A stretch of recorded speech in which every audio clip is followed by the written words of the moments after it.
Thank you everybody for joining me today. My name's Anna Byrne. I'm the recruitment selection lead here at Nuclear Graduates. I fully understand if you haven't heard of Nuclear Graduates before, we're not a household name, we're not a big brand, but we do work with some organisations that I'm sure you'll know. So before I get onto the good stuff, onto the hints and tips and talking about assessment centres and virtual assessment centres, I'll just give you a little bit of background on the programme. I'm really lucky that I've been in this role for 10 years now, and I've known an awful lot of graduates who have completed the programme, and our most recent cohort started last week with their virtual induction, and we've had over 400 graduates through the programme to date. The group of Happy Smiley graduates you can see on your screen now are our cohort 12. They finished the programme a couple of weeks ago, and that's them up at our training facility up in Cumbria. It's not true, it doesn't always rain in the Lake District, it is sunny sometimes, and that's them back when they started the programme, all fresh-faced. Okay. So Nuclear Graduates is a 2-year graduate development programme. We were established by the Nuclear Decommissioning Authority, so they're the governmental body responsible for decommissioning legacy nuclear facilities across the UK. So a lot of what we do involves nuclear decommissioning and waste management. We take on cohorts of roughly 35 to 45 every year, and the cohorts form incredibly strong bonds. It's a very social programme, so it's quite intense. We're going to throw lots at you, lots of development, lots of training and opportunity, but you'll also make some friends for life, and we'll throw you into some quite unusual situations. Because we work with a lot of different organisations across the nuclear industry, there's some fantastic opportunities for you. So you can arrange site visits amongst yourselves within your cohorts. You'll get out and see an awful lot of the industry. And we do lots of things for charity, lots of team building and lots of fun stuff, as well as the in the work job and classroom training that we do in terms of your development. Work across all areas of the UK nuclear industry, but predominantly in decommissioning and waste management. There's quite a few misconceptions around this area of work. It's certainly not boring. If you enjoy problem solving and challenges, this is certainly an area you should look into. A lot of the challenges we face are world firsts and things that we've never seen before, and we're constantly looking for new technologies to allow us to decommission the legacy sites that we have. We work with the nuclear-powered submarine fleet through Rolls-Royce. Rolls-Royce built the reactors for the nuclear-powered submarines. And we do have graduates who go into the new build arena, and lots of graduates who go into Westminster, look at nuclear policy, so what affects their sponsor companies, and into the regulators as well. You'll recognise some of the names of the companies that we work with. So we work with companies like Rolls-Royce, looking at those reactors for the submarines. And I've seen in the news this week that Rolls-Royce have got the go-ahead to build the small modular reactors, which everyone's very excited about at the moment.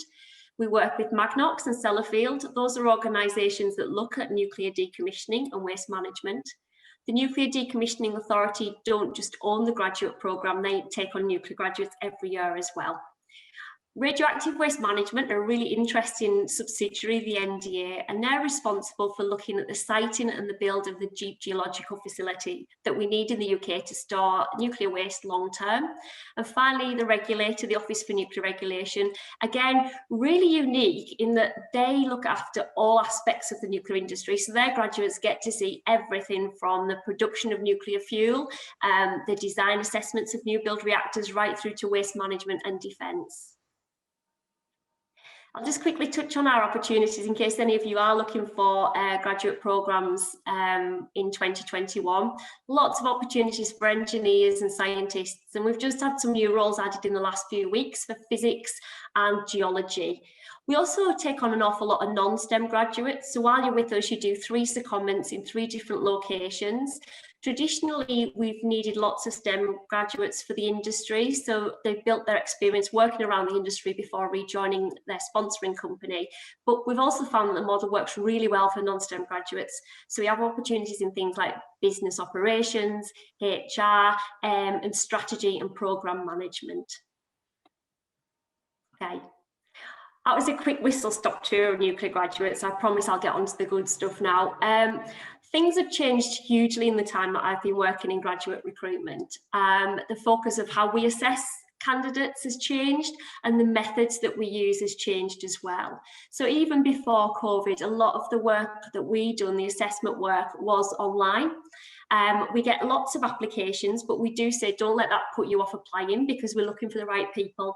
And the selection techniques we use ensure that we get the right people through to those final stages of selection and onto the programme. When you go onto our website, you'll see our roles listed, and when you find the role that's suitable for you, you can complete your online application form. We're looking for things like your qualifications, your educational achievements, and any relevant work experience. If you're eligible for the role to which you're applying, you'll automatically be invited to our situational strengths assessment.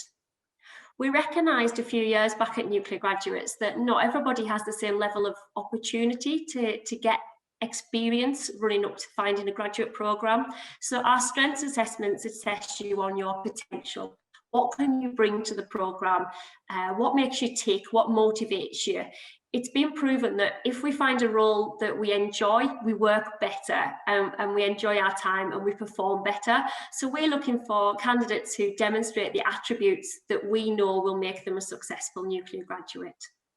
The situational strengths assessment's really unique in that it puts you in the shoes of a nuclear graduate, so it'll give you some real life situations that you might face on the graduate programme, and to look at how you would respond in those situations. And regardless of whether you're successful or not at that stage, you will receive a feedback report highlighting your strongest performing strengths and those that you may wish to work on. It'll also give you some ideas for what kind of role you might work best in the future. Following the strengths assessment, it's an automated video interview. We've used automated video interviewing technology since 2011. We're one of the first graduate recruiters to use the technology and the platform that we use today. By having an automated video interview, it allows you to record your responses to the set questions at a time that's suitable for you. It could be that you're brighter at 2 AM than 2 PM, you're at your best, so that's the time to record it. It could be that you've got part-time work or caring responsibilities and you need to plan it around that as well as your studies. We've had graduates who've been out of the country who've been able to complete the interview, or you might just have noisy housemates and you wish you can wait till they're all out, you've got full access to the broadband and you can record your interview then. We use strengths-based questions again because we're looking at not just the experience that you can bring to the programme, but your potential. You record your responses, you upload them, and then we watch them back as a programme team later on when we've received them all. And finally, that brings us on to our virtual assessment centre. This is brand new for this year. Because of COVID, we had no intentions pre-March of having a virtual centre because we always thought face-to-face was the best way to assess people at this stage of the process. Unfortunately, we were almost finished nuclear graduates recruitment when the pandemic hit the UK, and we quickly we heavily relied on Skype and Zoom at that time to hastily set up some interviews with graduates and sponsors, but we really realised we needed something more robust and more structured going forward. And we've been really fortunate to be able to use the virtual assessment centre technology over the last few months to recruit apprentices for another programme that we run. We also run a cyber graduate programme alongside nuclear graduates, and we've used the platform to assess those graduates as well. So this is brand new for this year, but having seen it in action, I think this is something that we will use going forward. It's got a lot of advantages for both you as a candidate and a graduate and ourselves as an employer. And it's something that you're definitely going to see a lot more of from other employers. Some employers were already using this technology before the pandemic, but I do think that it's something that we're going to be living with and something that a technology that we're going to be using going forward. So what's a virtual assessment centre? Let's take one step back. What's an assessment centre? Assessment centres are designed to allow you to demonstrate a range of different skills to show us what you've got before we consider you for a role. We've always run 2-day assessment centres. We recognise that you've jumped through a lot of hoops to get to assessment centre stage, and we want to give you as much opportunity as possible to be able to show us what you've got. It meant we could run a range of different activities so that if you underperformed in one activity or you didn't think it went well, you'd have other opportunities to demonstrate your skills to us. Throughout the day, you'll undertake a number of different exercises, some on your own, some with other candidates, but it's also an information sharing opportunity. We'll be able to give you an awful lot of information about the Nuclear Graduates Programme, the sponsors you're going to be working for, and the nuclear industry. So it's a two-way process. It's about you assessing us as well. We're assessing your suitability for the graduate programme, but it also allows you to assess our suitability as an employer. It might be that you made an offer following the centre and you turn around to me and say, Anna, that's really not for me. I can't see myself in that role. In that case, we've done a good job because we've been able to give you a true representation of the programme, and it's allowed you to make that decision. All our pre-selection at Nuclear Graduates is done by myself and my colleague Amy. We review every application that comes in, every video interview that comes in, but when we arrive at the assessment centre, our assessors are provided by our sponsoring organisations, those companies such as Sellafield and Rolls-Royce. They're going to be paying an awful lot of money for you as a nuclear graduate, and they're going to be working with you over the 2 years and beyond. So it's important they make the decisions on the day with our support as to who they make those offers to. We, like most other employers, have a competency framework. You've probably heard of a competency framework before. This is where we've picked a number of key behaviours that we know will be beneficial to you as a graduate starting your career with us. We pick these competencies based on things that you can demonstrate to us in the assessment centre, but that you can work upon over the 2 years. We have 5 competencies that we work with at Nuclear Graduates, and this is going to be a good test of my knowledge and memory to see what we have. So we have working with others, very similar to teamwork, but one thing that we look for at Nuclear Graduates, a lot of people think that teamwork is about leadership. How do I lead a team? I want to be a team lead. We look for people who can include others. We look for people who can bring others on board, listen to different ideas. When you have a diverse team with different ideas, that's when a team can really flourish. So we don't just want someone who's got great leadership skills. We want somebody who can bring in others and listen to others' ideas and opinions.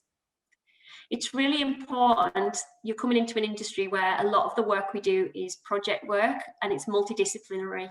You could be a STEM graduate and you've got to talk to somebody like myself. I'm a sociologist. I have no idea about engineering. You've got to explain something to me because I might hold the budget for that project. So it's all about how do you work with others from different backgrounds to get work done. And that brings me nicely onto communication. Communication and interpersonal skills are key for any job. Again, you're going to be working with different people from different backgrounds, different levels of seniority, different levels of understanding. So how do you communicate to those teams? At Nuclear Graduates, you'll become a STEM ambassador as part of your training. You'll get out and speak to kids about becoming STEM ambassadors. So how do you develop those skills to be able to talk to different audiences? You could find yourself in front of a class of 9-year-olds, which I can imagine would be quite terrifying. How do you explain what you do as a chemical engineer, as a finance graduate? How do you explain your job to kids and get them excited about what you do? The only difference between a real assessment centre, a face-to-face assessment centre, and the virtual assessment centre is the platform we use. So our face-to-face centres tend to take place in a hotel. We need somewhere with lots of meeting rooms as you break off to have your individual assessments with the assessors. Where it differs now in the virtual world, we use Zoom, which you're using today, and we use another platform. The platform holds all the paperwork that you need for the centre. So in the similar way that we'll give you a pack of information in your hand when you join us at a physical assessment centre, that information is provided on a screen. And the Zoom facility allows us to set up breakout rooms. So we can send you off with your assessors. So you're in a room just with your assessors or the candidates you're working with in that session to have that interview or have that assessment. And then you rejoin the main room, which is where we all sit for the sessions. You'll have some downtime during the centre when assessors are marking and scoring up after assessments. In that case, we've put you in our candidate room, which is very similar to, we used to have a coffee breakout area in the hotel. You'll have that candidate room where you can talk to the other candidates without us listening in. Unfortunately, we can't give you a nice lunch. We can't give you unlimited tea, coffee and snacks like we used to. You will need to make yourself comfortable, but you'll have the opportunity to meet those other candidates. You could be joining the programme with them going forward, or you might come across them in your career as they work for other organisations. So what should you prepare for a virtual assessment centre? One of the big things is to really make sure that you read the joining instructions that are sent out to you thoroughly. You should be doing this for a face-to-face centre as well. Look at things like start and finish times. What's the dress code? Is there anything you need to prepare in advance? One thing that we've changed with our start and finish times is that bar train delays, motorway delays, you turn up at an assessment centre physically at a set time. We know that joining Zoom or joining a video platform can take a little bit more while your connection's established. So we ask you to join earlier than the start time just to make sure that you're fully connected. Dress code is important. We want you to be comfortable on the day, but you also need to demonstrate your professionalism. So no tracksuit bottoms, no sports t-shirts, make yourself look smart. Is there anything you need to prepare in advance? One thing that we ask our graduates to prepare in advance is a technical presentation. It really allows you to demonstrate an area of your degree that you feel passionately about to the assessors and show them that knowledge that you've gained during your time at university. So what materials do you need? How long is the presentation? Make sure you practice and you prepare well to deliver that presentation well. Think about your surroundings. You can see behind me. If you had your cameras on, I could see behind you. Make sure it's tidy. Make sure that, I always use the example, I'm currently sat in my kitchen. It's tidy today, but on the other side of this camera, there might be dishes in the sink and things. Just think about what's behind you, what people can see. Think about the lighting. It's a bit dark here in West Cumbria today, so I've actually knocked my desk lamp off and I've put the big light on in the kitchen so you can see me. And think about trying to find a quiet and comfortable environment. For our assessment centres, they're a one-day centre. They're going to last all day, so it's important you're in a comfortable seat, that you're in a quiet area. Let other people know that you are completing an assessment centre to make sure they're quiet and that you're given that space. It could be, as we go forward, not at the moment, but in future years, that you can get some space at university or somewhere quiet that you can go and do your assessment centre. I've put cats on there. In the many years that I've been video interviewing in the assessment centres that we've run this year, I've seen lots of cats and children interrupt, Nerf guns being shot and lots of different things. If you can try and keep any distractions out of the way, just think about the room that you're completing your assessment in. If it's going to be a struggle, if you don't have that space, always get in touch with the employer and let them know and see if there's an alternative solution. Are you sitting comfortably? I've just mentioned that. Make sure you're comfortable. Make sure that you're set for the day, that you've got things like a glass of water handy, you've got your lunch prepared for lunchtime, that you've got pen and paper ready to make any notes. This is a new technology that we're all using. We're all still getting used to video technology. So test. You've probably done lots of Zoom quizzes and video calls and FaceTime with friends over the lockdown. They're great skills. It's a great way to start building those video skills, to speak to friends, have calls with family and friends. One thing that we do run before the start of the assessment day is a technical test. So you will be given a Zoom link.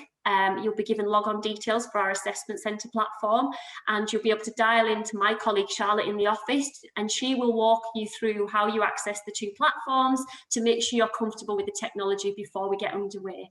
And as I said at the start, make sure that you join early so that if there is a problem with your connection or with your camera, we've got time to resolve that.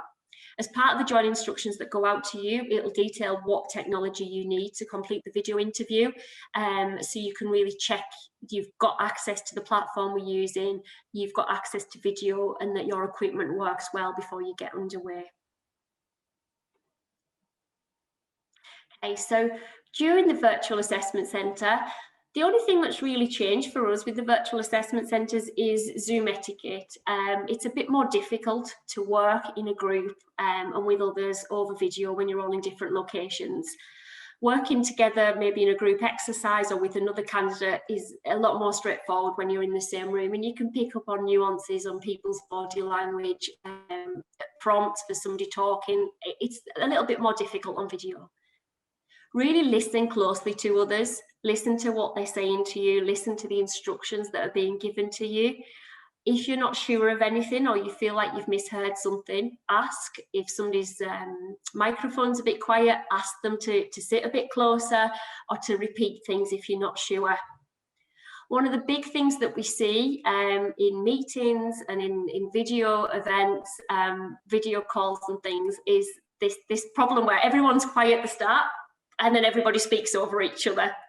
Try not to talk over each other, but don't stay silent, don't sit in the background. We're looking for people to put their opinions forward, to put their thoughts forward and get involved. So it can be a little bit difficult at the start of the call as you work out who's going to speak first and things, but once you find your feet, it should get easier.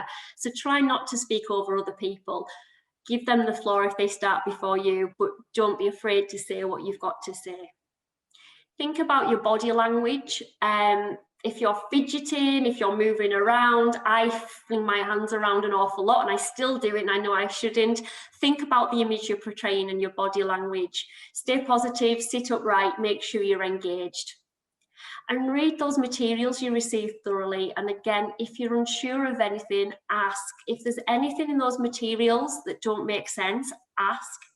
In advance of the assessment centre, it's important if you need any reasonable adjustments, if you need any extra time, any materials in bigger print or advanced copies of anything, make sure you let the employer know, get in touch with the facilitation team and they'll be able to provide you with what you need before you get underway. Come prepared with lots of questions for your assessors. The assessors that we get from the sponsor companies are a mine of information and they can tell you an awful lot more about the work you're going to undertake than I can. They're living in these roles, they're working in these workplaces where you're hopefully going to be working. So find out what a normal day looks like for them, find out the kind of things that you can get involved with. So come prepared with some questions. Write down any notes that you want to prepare in advance. There's nothing wrong with having written notes with you, and have those questions ready for when you've got time with the assessors. Don't panic if you accidentally press the wrong button, start on mute, or you lose your connection. I seem to spend half my life being told, Anna, you're not sharing your screen. Anna, you're on mute. It can take a little bit, a moment to get used to the technology you're using, and it can take a minute to get used to things and to start an assessment. Don't panic. We have a dedicated mobile phone, a pay-as-you-go mobile phone that we've bought for the recruitment team, which we use solely for assessment centres. So you'll be given that number in advance. Other employers will give you the number of the facilitator that you need to speak to on the day. If you have any problems at all with your broadband, with your connection, get in touch on that number and we'll be able to help you. The first centre we ran this year, one of our candidates for one of the apprentice programmes, his son actually pulled the broadband cable out the wall and he just disappeared off the screen mid-interview. He gave us a call, explained the situation. We were able to tell the assessors and they were able to wait until the candidate could rejoin them. And probably the biggest thing for us is remember it's new to us too. I remember the first assessment centres we did some assessor training with our assessors before we got underway, and they were absolutely terrified about having to interview on video and use this new platform. We've picked a platform which is quite intuitive, which is easy to use. And in fact, for some of our assessors, it's a bit too simple and they expect it to be more complicated. So bear with your assessors. Remember, they're going to have DHL turning up at the door. They're going to have children in the background. They're going to have all those other things going on that you've got going on. So just bear with them as well.